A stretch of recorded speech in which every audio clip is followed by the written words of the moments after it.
Watu wengi wamekuwa wakijiuliza harusi ya Gigy Money itakuwaje, kwa sababu shamra pamoja na maandalizi yamekuwa ni ya kinguvu zaidi na yalikuwa yanahamsha tele kabla ya jambo na hata siku ya jambo, ambapo ni siku ya jana usiku tuliweza kuona namna ambavyo mambo yalikuwa yako very fire, mambo hayakupoa. Kama unavyomjua Gigy mwenyewe ni mtoto wa town, so swala la yeye kuweza kupoa katika jambo lake kama hili kubwa ni swala la kawaida sana. Kama kwenye majambo ya watu huwa anayaletea amsha na yanakuwa makubwa, kwa nini la kwake lisiwe kubwa? Sasa miongoni mwa mastaa ambao Gigy Money aliweza kualika ni Mrs. Aziz Ki, namzungumzia Hamisa Mobeto, ambaye aliweza kuwakilisha kweli baada ya kuweza kumwaga vibunda vya kutosha. Hamisa Mobeto naambiwa amekwenda na pesa nyingi mno Gigy Money, kiasi ambacho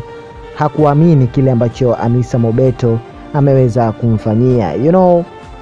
Kumekuwa na masuala mazima ya hawa mastaa kwa upande wa wanawake ambao wamekuwa wakitunzana, lakini pia kupewana zawadi na kuweza kubebana wakiwa kama marafiki wa damu na marafiki wa nguvu wa muda mrefu. Gigy ni miongoni mwa mastaa ambao wamekuwa katika game kwa muda mrefu sana na anafahamiana na mastaa mbalimbali na ana urafiki wa karibu na watu wengi na wameshasaidiana kwenye harakati nyingi za kimaisha. So kwa tukio kama hili, mtu kama Hamisa kuweza kuonesha upendo pamoja na ukaribu baina yake pamoja na Gigy limeweza kuwatengenezea watu wengi sana maswali na kuuliza kwamba Hamisa na Gigy Money wana urafiki kiasi hicho.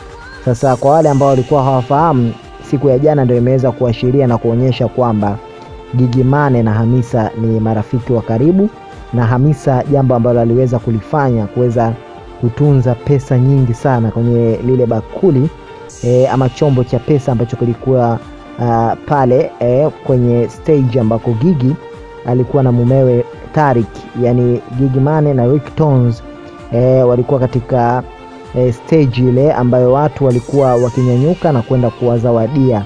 Sasa Hamisa aliweza kubaluza watoto wa mjini wa kisasa, wanakwambia hivyo.